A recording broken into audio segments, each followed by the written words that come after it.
We are back at it today, and we'll explain if you're dropping half a grand on a dash cam, do you go for the Blackvue Elite 9 or the top-tier Elite 10?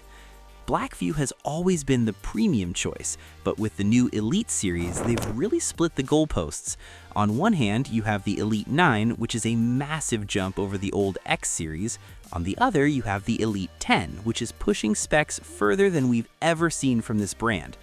We've been living with both of these units, and today we're going to break down the unboxing, the performance, and the raw specs to see if that extra cash for the 10 is actually worth it. We'll put the updated price and purchase of both down in the description for your convenience. Subscribe if you haven't already, and let's get into the comparison.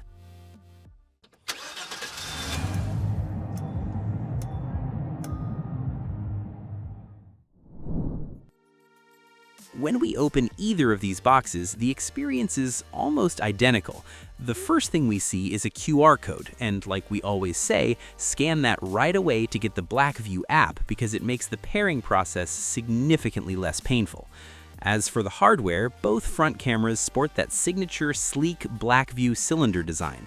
The Elite 10 stands out a bit more with those burgundy red accents on the ring, but both feel incredibly high-end. Inside the accessory bags, it's the same essential kit across both models. You're getting a USB-C power cable with a 12-volt adapter if your car is older, a pry tool and cable clips for a clean install, and a hard wiring cable for that all-important parking mode. The micro SD card is also tucked away in there, so make sure to slot that into the front unit before you get everything mounted. One thing we really need to emphasize is the 6 gigabits per second cable warning. Both systems come with the new 6 gigabit per second coaxial video cable, and this is a big deal. Because these cameras are pushing such high 4K and 2K QHD data rates, the old cables from your previous Blackvue units just won't cut it. They might seem to work for a day or two, but eventually you'll start seeing signal drops or even corrupted files after a few weeks. It's definitely worth the extra 20 minutes to run the new wire that came in your box rather than trying to take a shortcut with the old one. This is where the two models start to go their separate ways. The Elite 9 setup is a 4K front and 2K QHD rear. Both units use the Sony Starvis 2 sensors. To be more specific, IMX678 on the front and IMX675 on the rear. Even though the lens hardware looks similar to past models, the Elite 9 has a much faster chipset. This overhaul in image signal processing makes the footage leagues ahead of past models. The colors are accurate, and that 12-bit recording helps pull license plate details out of high-contrast scenes that would usually be blown out by sun glare. The Elite 10 setup pushes things to the limit with 4K front and 4K rear recording. We're getting the IMX678 sensor on both ends.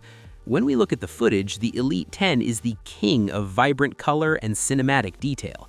However, we have to be picky here. Because it's pushing so many pixels on the rear, we noticed some slightly smoothed out edges on things like tree leaves compared to the front. Both cameras use the Starvis 2 sensor to do some heavy lifting in the dark. We're seeing minimal motion blur in our nighttime tests. The Elite 9 is incredible at balancing headlights, while the Elite 10 keeps that richness and color depth even in pitch black conditions. If we're being honest, the Elite 10's rear camera is miles ahead of any other rear unit on the market, but it doesn't quite have the same punch as its own front camera. The real reason we buy an Elite series camera isn't just the driving footage, it's what happens when we aren't in the car. This is the absolute game changer for both models. Both the 9 and 10 feature a fast boot chipset that wakes the camera up in less than 1 second.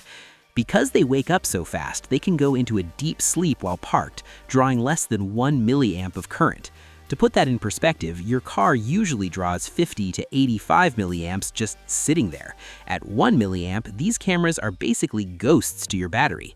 If you live in a hot climate like we do, this mode is a lifesaver because the camera generates zero heat while idling.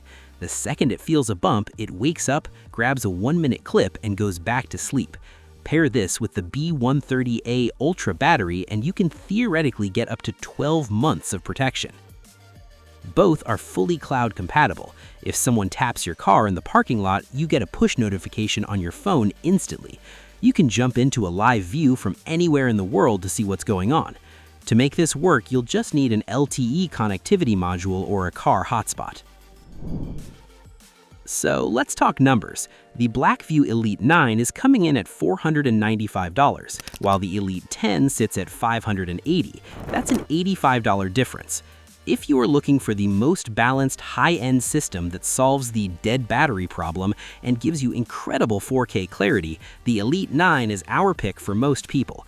The 2K rear camera is more than enough to capture what's happening behind you, and you save nearly $100 that you could put toward a professional install or a CPL filter.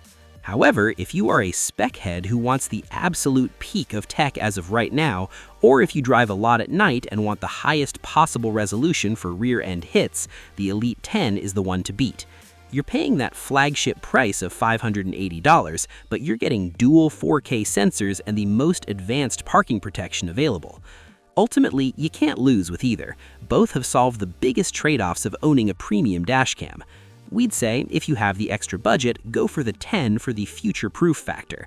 If you want the best value in the premium segment, stick with the 9. That is our take and comparison of the Blackvue Elite 9 and 10. They are both powerhouses that really raise the bar for what we expect from a 4K setup. We'll put the links to both cameras down in the description so you can check the latest prices. If you have specific questions about how that parking mode handles your specific car battery or how the cloud setup works, drop them in the comments below. We're here to help. Don't forget to like and subscribe if this helped you make a decision. Other than that, we hope you all have a good day. Peace.